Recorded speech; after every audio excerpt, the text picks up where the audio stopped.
When we think about countering violent extremism, we think about bombs, drones, military forces, maybe clever hashtags if you work for the State Department, or even ISIS karaoke. It exists. Check it out online. But I'm going to suggest another element today, culture. Now, ironically, the extremists already understand the value of culture, and that's why they attack it in places like Palmyra, Syria. They recognize it as the root of identity and community. Now, Palmyra is an extraordinary mosaic of civilization, begun in the second millennium BC and then added to by the Greeks, the Romans, the Persians, the Arabs, and more. But it is exactly this mosaic that Daesh or ISIS objects to, because it violates their fundamentalist rewriting of history. And so they've destroyed some of the key temples at Palmyra. But this is nothing new, what's going on in Syria. The Khmer Rouge not only killed 2 million Cambodians, they also tried to kill Cambodian culture. And we all know how the Taliban tried to write Buddhism out of Afghan history. The Nazis burned books, and erasing culture is part and parcel of colonization. Here you see a Spanish church built atop Mayan ruins in Mexico. When you destroy culture, you destroy identity, you destroy community, and once you've done that, you can dominate. This is something that the bad guys understand very well, but do the good guys understand it? Well, the United States has a checkered history in this regard. There's the uplifting episode of the Monuments Men in World War II, acting directly on orders from General Eisenhower, who recognized Europe's cultural heritage as the world's cultural heritage. And he told his commanders that it was their responsibility to identify and locate cultural heritage sites and to protect them as far as war allowed. Now, we heard different words during the Iraq invasion. You all remember Secretary Rumsfeld's immortal "stuff happens." He was referring to the looting of the Iraqi museum and the Iraqi archives. This happened notwithstanding the fact that the Pentagon had information about the location of all of these institutions as well as historic sites. But somehow the tank only turned up at the oil ministry. Now, I am both an art historian and a diplomat.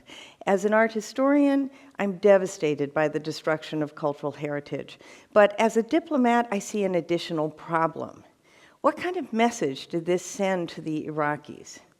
We don't respect you, we don't respect your heritage. Not a really good way to start a partnership to rebuild the country.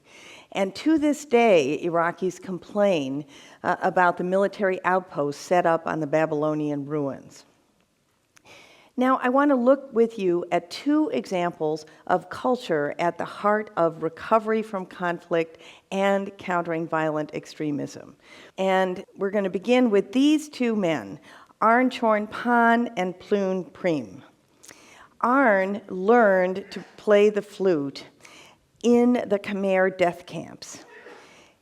He was forced at age 11 to play the flute to mask the sound of the cracking of the skulls of his Cambodian fellow citizens by the Khmer Rouge. Together with Ploon Prim, many years later, they founded Cambodian Living Arts.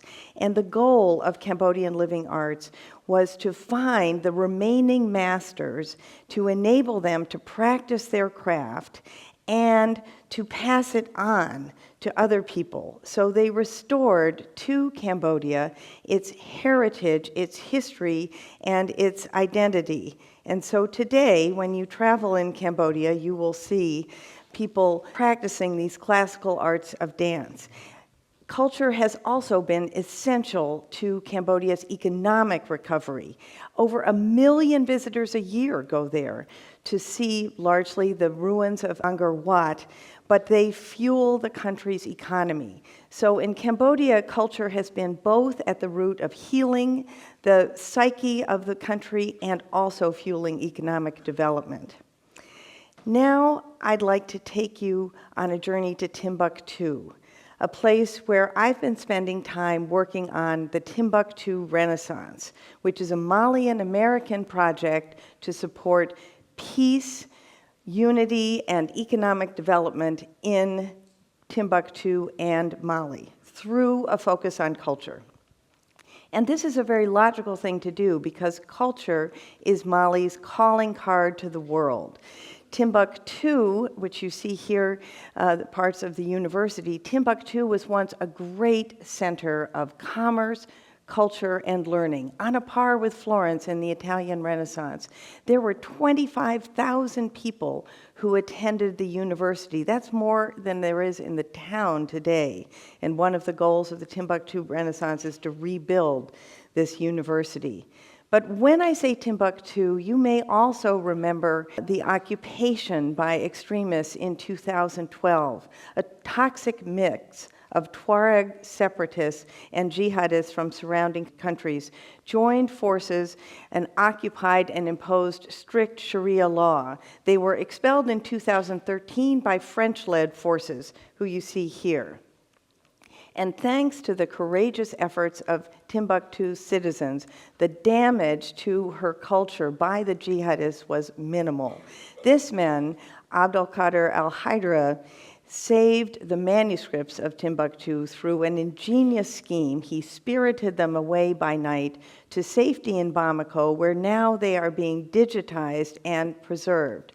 This digitization is very important because these manuscripts are a treasure trove of knowledge. They contain treatises on human rights, women's rights, philosophy, scientific exploration, religion, poetry, and music. Together, they make up a powerful, authentic, Islamic counter-narrative to extremism. And once digitized, they'll be much more widely available. Now, the extremists also tried to stop the music, an unthinkable thing in Mali. This musician, Fatimata Wallet Umar, said, "They want to ban our music, they'll have to kill me first." Now, why did she say that? Because in Mali, music is the lifeblood of the country.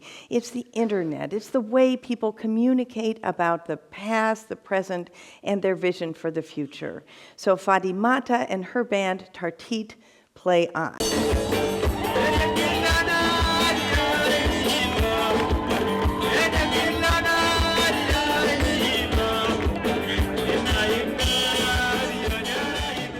The greatest musical event in Mali is the Festival au Désert, which takes place annually outside Timbuktu. Yes, there is such a place as outside Timbuktu. And people go there however they can. They arrive in the thousands, coming from all around the region and also from Europe and the United States, providing crucial revenue that supports the town and its citizens for months, even a year.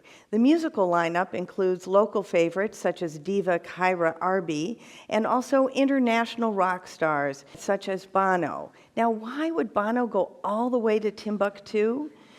Because in his words, Malian music is, quote, the big bang of all the music we love.